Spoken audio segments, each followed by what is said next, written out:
The New South Wales Department of Education is providing support to a preschooler who's begun a gender transition. Well, Eddie, I can tell you the Baird government has revealed a number of young students in New South Wales schools are transitioning their gender. The youngest, a preschooler who is just 4 years old. This particular case was brought up at a budget estimates hearing delving into the Safe Schools program, which does provide resources for cases like this. Now, speaking about cases, the number of referrals for gender services at the Westmead Children's Hospital in Western Sydney has tripled, and some children as young as 3 are getting assistance from the Gender Dysphoria Unit. Now, New South Wales Education Department will be providing assistance for that 4-year-old as they transition their gender, but some psychologists are questioning whether 4 is just too young to be transitioning. Some psychologists say that possibly 4 years old is a little too young for this kind of decision. On the flip side, though, some transgender advocates say by that age, children generally have a pretty good idea of whether or not they are happy in their body. According to doctors, though, they say that these kinds of cases have rapidly increased in the past few years. Now, warning, this video includes an image some viewers may find disturbing. An Indiana mother was arrested after hitting her son numerous times with a plastic coat hanger, leaving his back covered in red marks. In court, she offered a unique reason for her actions. Kin Park Tang said the Religious Freedom Restoration Act Indiana passed in 2015 gives her the right to hit her child as a form of punishment. In court documents, Tang cited Proverbs 13:24, which says, "Do not withhold discipline from a child. If you strike him with a rod, he will not die. If you strike him with the rod, you will save his soul." When it passed, critics of the religious freedom law warned about cases like this where people could use religion as an excuse to break the law. We've been frustrated with the RFRA law since the point that it was enacted because, as we advised at the time and told legislators, if you didn't exempt out criminal code, people were going to assert this as a defense to what otherwise is criminal conduct. A North Texas man says he is not backing down after his HOA ordered him to take down a Back the Blue flag, and now his neighbors are joining that fight. Rodney Ivester has been flying this thin blue line flag next to Old Glory since after the Dallas ambush attack. It's simply being supportive of law enforcement. Then this letter from the Oakmont HOA ordering him to remove it. No noxious or offensive activity shall be undertaken on this property. That's upsetting. I mean, I take that as obnoxious and offensive. Ivester says the letter, which calls the Back the Blue flag a, quote, altered American flag, followed a single complaint to the HOA that it was offensive. I know a lot of people will look at this flag and there's certainly mixed emotions, but there's nothing more to read into it than simply I'm supporting our local law enforcement. His story hit social media, and neighbors quickly backed him for backing the blue. It brought joy to my heart that more people are backing the blue, especially someone that I live next door to. Camille Bowen is the daughter of a police officer. Her home now flying a flag just like Ivester's, as are 2 others. Neighbors bracing themselves for a similar letter from the HOA. We're prepared. I check that mailbox daily, and I'm sure we'll get it, but we're all in it together. Ivester says, like his neighbors, most have been overwhelmingly supportive, but he has received some threats online. We're going to come down and take your flag. We'll teach you a thing or two. Yet, he's still not backing down. In America, that's a great thing with living here, is we have the ability to express ourselves. Now, the search engine giant Google is again being accused of favoritism towards US presidential hopeful Hillary Clinton, and in particular, hiding growing concerns about her health. Ever since this video emerged, questions about Clinton's health have been raised across the United States. Some have said it's like a mini seizure. What does it look like to you? It looks to me, I'm also concerned about this concussion she had in 2012. It could be a post-concussion syndrome. You know, your balance is off, you're dizzy all the time, your memory is off. This has become one of their themes. Here, you take my pulse while I'm talking to you. Okay. Make sure I'm alive. Oh my God, there's nothing there. There's nothing there. But look what happens when I type Hillary Clinton's health into Google. According to their auto search feature, it's not an issue. Yet, look what happens in other search engines. Now, we asked Google why this was, and they told us that their auto search feature is specifically edited to avoid disparaging and offensive content. It wasn't exactly clear what's considered disparaging or offensive about Hillary Clinton's health, though it is interesting to note that Eric Schmidt, One of the former CEOs of Google and a top stockholder in the corporation is also a prominent supporter of Hillary Clinton's campaign. Facebook is apologizing for featuring a fake, sensational news story about Fox News anchor Megyn Kelly in its influential trending topics section. The story, which has since been removed from the list, falsely claimed that the cable channel had fired Kelly for being a closet liberal who actually wants Hillary to win. The story about Kelly's supposed firing came from the right-wing website And the Fed, which boasts headlines like, "What Obama has to say about white folks will make your blood boil," and "Eric Bolling exposes new dirty tricks Clinton used to escape jail and become millionaires." The fact that Facebook was taken in and promoted the fake story was captured by the independent Journal Review's Justin Green, who tweeted a screenshot of Facebook's trending list before it was corrected. As Hillary Clinton's email scandal continues to hound her, many are raising their brows over who she surrounds herself with, namely her close advisor, Huma Abedin. Former Congresswoman Michelle Bachmann told CBN News' David Brody Abedini and her family have a more questionable past. Huma Abedin's father was a senior member of the Muslim Brotherhood. Her mother was a senior member of the Muslim Sisterhood. The Saudi royal family asked Huma Abedin's parents to leave Michigan, where her father was a PhD and was teaching in Michigan. They asked them to leave Michigan and travel to Saudi Arabia and set up a magazine that ultimately became called the Journal of Minority Muslim Affairs. What this journal did is look at countries that were not Islamic countries, and they tried to push the advancement of Sharia law in countries that were not Islamic. So you have to ask yourself, what was the purpose of the Muslim Brotherhood? The purpose was to establish Islamic Sharia law everywhere. Huma Abedin's parents were senior members in that organization with that purpose. One of the holiest Muslim days, Eid al-Adha, is determined by the sighting of the moon.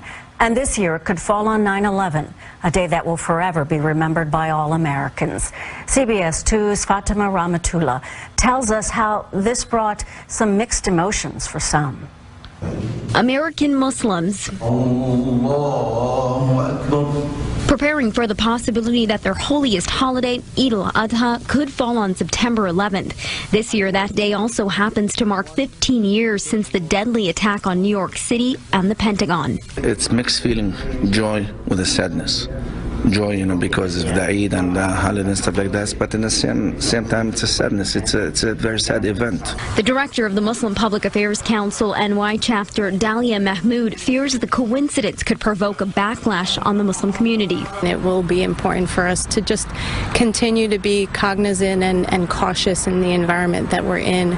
It is a political year. There's, unfortunately, a fair amount of Islamophobia. Eid al-Adha is the feast of sacrifice for 1.6 billion Muslims. Hello again. Now, terror attacks across Europe have reached record numbers over the past 2 years, forcing countries to step up security. But questions do still remain over whether enough is being done to prevent extremists from entering the European Union. In fact, a French journalist who frequently travels to Syria has complained on Twitter about the ease with which he returned to France from the war-torn country. He posted a video showing how it took him less than a few minutes to go through border controls.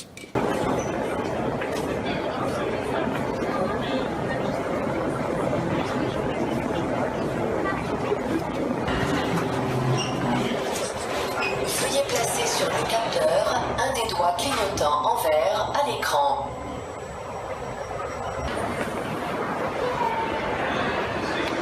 Et voilà comment on rentre de Syrie sans contrôle. C'est parfait, l'espace Schengen, c'est génial. Well, we spoke to Damien Brio earlier, and here's how he described to us the airport security measures. Every time I leave Syria, there are no strict police controls on the French border. No check as to where I've come from or what I'm doing. I find it a little scandalous, as we know about the problems with jihadists who leave Syria for other countries where there is no border control. The point of my video is to show that the Schengen borders do not work. This week, another airport brought all operation to a halt after passengers and others began running and screaming in terror when they thought they heard gunfire. The LAPD shut down LAX due to the loud noise that prompted people to scatter about, diving under seats, and running for their lives. After a summer filled with random violence and shootings in public places, the LAX incident was the latest in what is becoming commonplace in America. It's all over social media, and the news photos and videos replay crowds of people running in one direction away from the noise perceived as gunshots in malls, airports, and other places. Places that used to serve as an outlet of sorts for making memories or simply having a good time, leaving many to wonder if we have become a nation paralyzed by fear. A dozen police officers have been injured during clashes with protesters angry at the death of an Aboriginal boy in northwest Australia.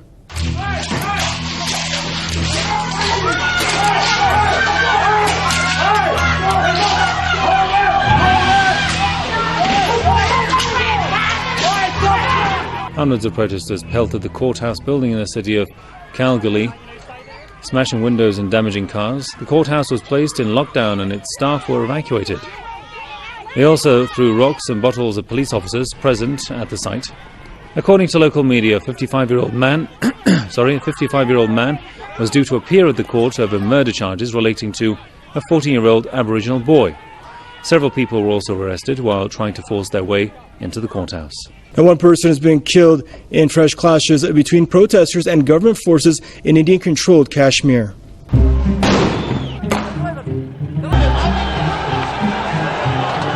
Police say the young man was killed when security forces fired at protesters in northern Nadihal village. Several people were also injured. A fresh round of anti-India protests have erupted across Kashmir since authorities lifted a curfew for the first time in 54 days. The impeachment of President Rousseff sparked both pro- and anti-rallies in several cities across the country. In Sao Paulo, her supporters commiserated with each other, accusing Congress of being out of touch with the people. Elsewhere, it was celebration time. Rousseff's removal has been a long time coming for many of her critics, and they hope her going will pave the way for a change of fortunes for Brazil. But what began peacefully later turned violent. Anti-riot police used tear gas and even stun grenades to break up crowds of what they identified as Rousseff supporters.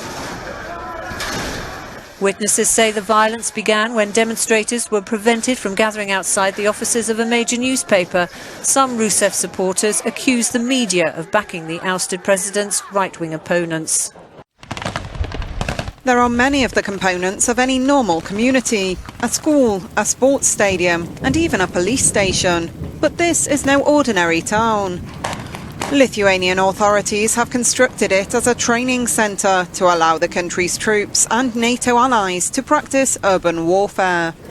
In the training centre, soldiers will learn how to storm and protect buildings and use tunnels. Approximately the same size as 20 football pitches, it's the first such complex in the Baltic states. Our sisters Latvia and Estonia don't have this artificial city, and we invite them to train here, said the defence minister. Lithuania has overtly expressed concerns over potential military action by next-door neighbour Russia, and last month welcomed NATO plans to dispatch troops close to the border as a deterrent. Throughout the country, growing concern over Zika is leading to extreme measures to prevent the spread of the virus.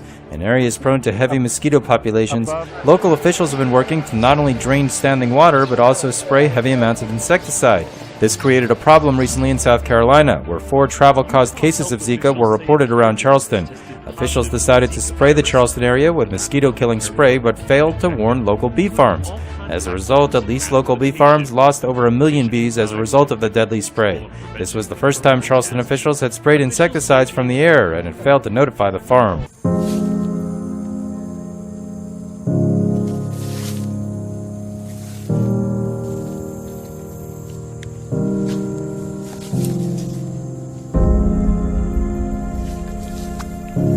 We move to the tropics now, and a state of emergency declared in Florida as a gathering storm gains steam. Now Tropical Storm Hermine closing in. Hurricane watches are up, and that is not the only trouble brewing. There's also not one but 2 hurricanes headed toward Hawaii, millions bracing for impact. Tonight, what was once Tropical Depression number 9 has strengthened into Tropical Storm Hermine, slogging towards Florida's Gulf Coast. The risk we have right now is we know we're going to have storm surge. It's anticipated to be 3 to 5 feet. However, we have the risk of up to 9 feet of storm surge.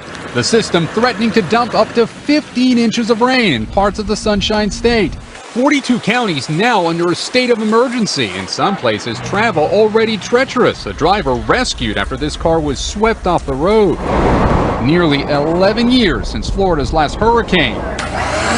Friend Metzler is already pumping water out of his Gulfport restaurant after high tide. Just trying to keep it to where it's not a swimming pool. Hermine expected to continue to threaten the East Coast with dangerous rip currents through the holiday weekend. Half a world away, Hawaii is bracing for Hurricane Madeline. The last time a hurricane hit Hawaii was September 11th, 1992, when Hurricane Iniki hit Kauai. As the threat of Hurricane Madeline looms and is expected to pass just south of the Big Island around 2 a.m. Thursday, residents of the island are taking necessary precautions, even though Madeline has now been downgraded to a Category 1 storm. They are stocking up on food and water and protecting their businesses by boarding up windows and seeking shelter for their animals.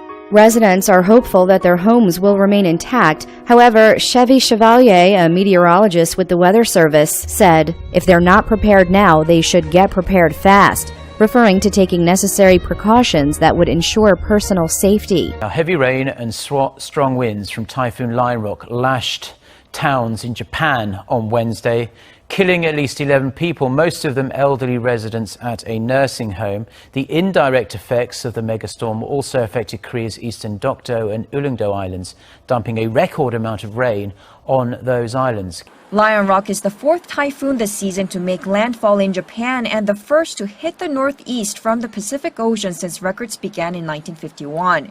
The Japanese Meteorological Agency said the atmosphere is still unstable and warned of potential landslides and more flooding. Lionrock also dumped heavy rains on parts of Korea. Southern Ulleungdo in the East Sea got around 500 millimeters of rain over the last 4 days and has seen landslides and flooding. 60 people have been evacuated from the area since yesterday.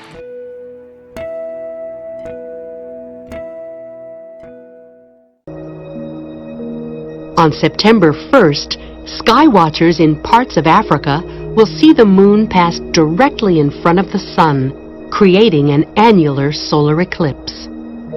During an annular solar eclipse, the moon is farther away from Earth than during a total solar eclipse, so it appears smaller and doesn't completely cover the sun. A partial solar eclipse will be visible from most of the African continent.